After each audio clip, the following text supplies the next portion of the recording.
Salam, hər vaxtınız xeyirli olsun dəyərli izləyicilər. Ümid edirəm yaxşısınız uşaqlar. Bizim bugünkü mövzumuz Azərbaycan dili 2-ci sinif kiçik summativ qiymətləndirmə 6 izah olacaqdı. İnşallah tezliklə sizlərə izah eləyək. Siz də bu kəsəgələrdən xəbərdar olun. Uşaqlar, bu arada öncədən kanala abunə olmağı və dəstək olmağı, bəyənməyi unutmayın ki videonu. Çünki dediyim kimi məlumat almaq istəyirsinizsə kəsəgələrdən vaxtında yarışmalar olur bu kanalda. Digər ensiklopedik yarışmalar keçirilir və s. olur bildiyiniz kimi.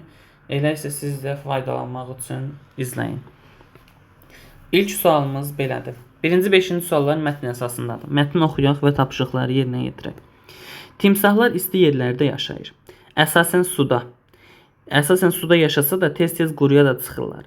Timsah suda gizlənir və su içməyə gələn heyvanlara suyu ləpələndirmədən asta-asta yaxınlaşır. Sonra onlara qəfildən heyvanların üstünə atılır.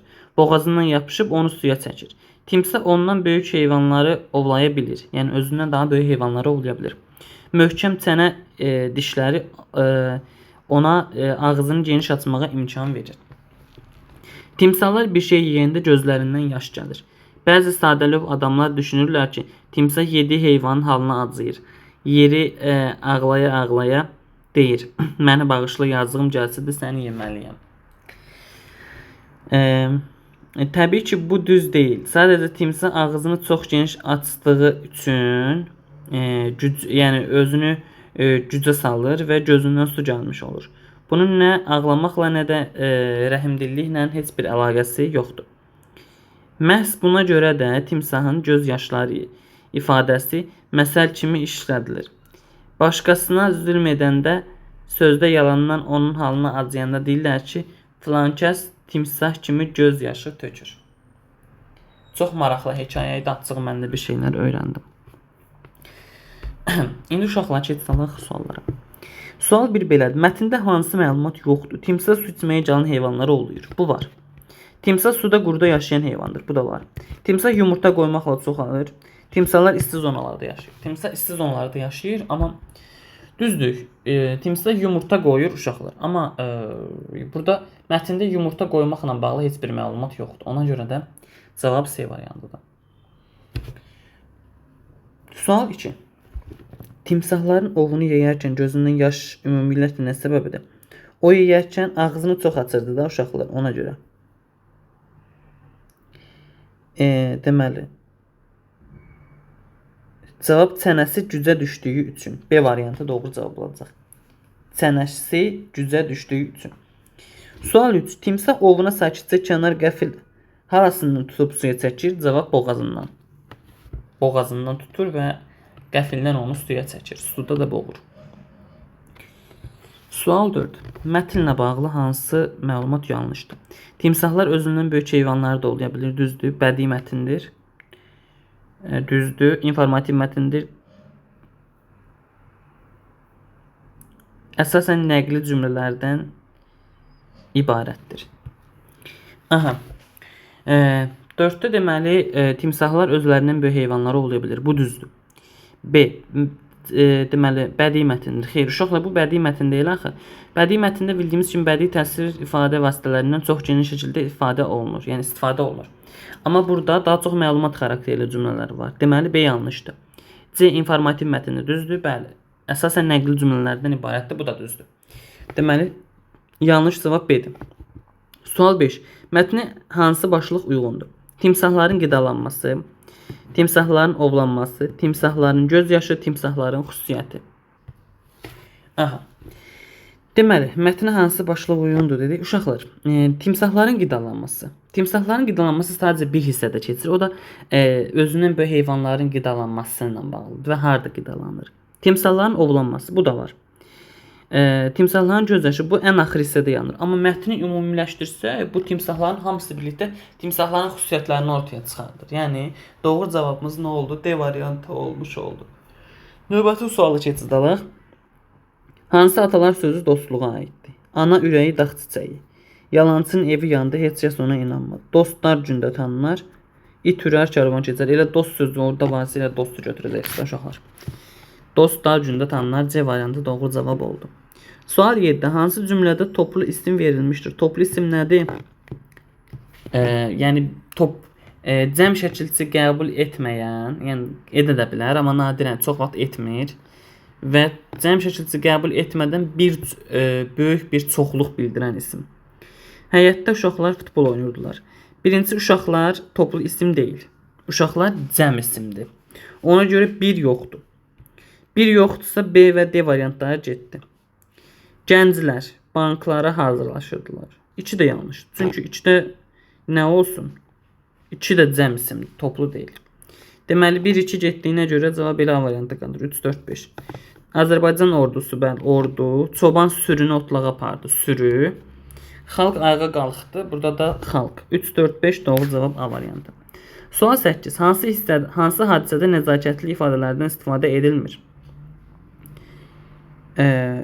Deməli, hansı hadisədə nəzakətli ifadələrdən istifadə edilmir? Nəzakətli ifadədən o zaman istifadə edilər ki, ən azı 2 nəfər olmalıdır. Burada isə 2 nəfərin olmadığı bir yeri var. Yəni uşaq kitab oxuyur. Burada hər hansı bir nəzakətli ifadədən belə deyim, istifadə etməyə gərək yoxdur. Çünki nəzakətli ifadə odur ki, 2 nəfər olur və biri digərinə hər hansı bir nə ilənsə bağlı kömək eləyə bilər və qarşılıq olaraq da nəzakətli bir ifadə səslənə bilər. Mövzu budur. Yoxsa bir insan mən sadəcə durduq yerdə kitab oxuyuramsa, niyə nəzakətli ifadə işlədim? Yəni uyğun deyil. Deməli cavab A variantı oldu. Sual 9. Əli heç vaxt bacı və qardaşı ilə yola getməzdi. Ona elə gəlirdi ki, bacısı da qardaşı da Əlini sevmir. O bunu açıb anasına da danışdı. Anası Əliyə başa saldı ki, bacı və qardaşı ilə mehriban olsa, onların əşyalarını götürmək icazə istəsə, heç vaxt mübahisələri olmaz. Əli belə də etdi. O bacısının rəngli karandaşlarını götürərək istifadə etmək, qardaşının topunu da eyni qayda ilə quru və indiyə kimi üzünə görə üzür. Beləcə onlar mehribanlaşıb birlikdə oynamağa başladılar. Uşaqlar, arada səsim gedir. İnternetdən dolayıdır. Yəni ola bilər hər hansı bir söz dedikdə o çatmasın, amma əsas doğru cavabları deyəcəm, ona görə izah edeyim. Mətnə uyğun atalar sözü hansı bəndədir? Örtülü bazar dostluğu pozar. Düzəni paizdə sayarlar. Gəzməyə qürbət ölkə, ölməyə vətən yaxşı. Şirin dil ilanı yuvasından çıxardar. Aha. Mətnə əsasən dediyim kimi əsas doğru cavab uşaqlar D variantı olacaq. Şirin dil ilanı yuvasından çıxardar. Biz əgər dilimizi şirin etsək, danışdığımız hər bir ifadəyə gözəl, anlaşıqlı və səlistcəsinə işlətsək dilimizi. Təbii ki, onda qarşı tərəfdə bizim bu mehribançılığımızdan, bu yaxşı xüsusiyyətlərimizdən belə deyim, daha xoşbəxt olar və nəticə etibarilə də dostluq möhkəmlənər. Ara daha sabit olar. Buradan da belə nəticə çıxır ki, şirin dil ilanı yuvasından çıxardır. Yəni D variantı. Sual 10. Hansı sözlər düzgün yazılmışdır? Komandir. Komandir oyla yazılır. Komandir. Kartof. Kartof düzdür, amma komandir yanlışdır. A səhvdir. Pomidor. Kosmos. Bu doğru cavabdır uşaqlar. Deməli, velosiped oyla yazılır. Samavar da samovar. İkinci oyla yazılmalıydı. Yanlışdır. Deməli, doğru cavab B variantı pomidor, kosmos oldu. Sual 11. Hansı cümlədə dırnaq işarəsi qoyulmalıdır? Müəllim əlaçıları qiymətləndirdi. Müəllim əlaçıları qiymətləndirdi. Yox. Şagirdlər müəllimi səsləndi. Müəllim dedi, afərin uşaqlar, əhsən sizə. D. Şagirdlər durmadan çalışıb yoruldu. Birinci dırnaq işarəsi nə zaman qoyulur? Dırnaq işarəsi bir nəfərin nitqini ayırt etmək məqsədi ilə orada dırnaq işarəsi qoyulur ki, filankəs bu sözü dedi və belə oldu. Bu da uşaqlar daha çox nə olacaq? Orada hansı cümlə uyğun gəlir? C variantı. Müəllim dedi, afərin dırnaq içərisində uşaqlar, əhsən sizə nida. Belə olmalıdır uşaqlar. Yəni bir nəfərin birbaşa ifadə etdiyi nitqi fərqləndirmək üçün istifadə olunur. Burada da bir nitq ancaq müəllim dedi ifadəsindən işlənir. Ümumiyyətlə dedidən sonra nəsə gəlirsə, deməli orada dırnaq olmalıdır. Sual 12. Özünü almaq. Yaxın mənalı, əks mənalı. Özünü almaq. Burada özünü almaq deyildikdə özünü ələ almaq mənasında başa düşülür. Özünü ələ almağın əks mənası cığırından çıxmaq mənasına gəlir. Cığırından çıxmaq, yəni hirsi başına vurmaq, cin atına minmək bu mənasında, əsəbləşmək bu mənasında işlənilir. Özünü ələ almağın sinonimi yaxın mənalısı əsəbini qorumaq, hirsini cilolamaq bu mənada işlənilir. Bizdən mənasını soruşsaydı fərqli olardı, amma çünki bizdən bunun sadəcə əks mənalı və yaxın mənalarını soruşur. Cavab hirsini cilolamaq və cin atına minmək. Doğru cavab B variantı olmuş oldu. Sual 13. Hansı cümlədə səhv yazılmış söz var? Elə A variantıdır.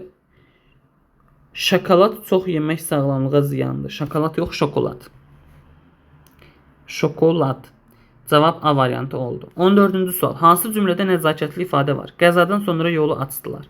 Gedin, yolunuz açıq olsun. Yollar açıq olmadığı üçün qalası olduq. Mayın 1-dən qonşu ilə yollar açılacaq. Cavab əlbəttə ki B-dir. Çünki nəzakətli ifadə nədir? Sağollaşdıqda, qonaq gəldikdə, qonaq getdikdə, kiməsə yardım etdikdə, yardım gördükdə və s. hadisələrdə qarşı tərəfin öz minnətdarlığını bildirmə məqsədi ilə istifadə olunan söz və söz bazası toplularıdır. Deməli, doğru cavabımız nə oldu? Gedin, yolunuz açıq olsun. B variantı olmuş oldu. Verilmiş sözlərin tələffüzünü qeyd edin. Verilmiş sözlərin tələffüzünü qeyd edin. Konsert. Konsert kimi tələffüz olunur. Kolbasa, kalbasa kimi, kostyum, kimi, motor isə motor kimi tələffüz edilir.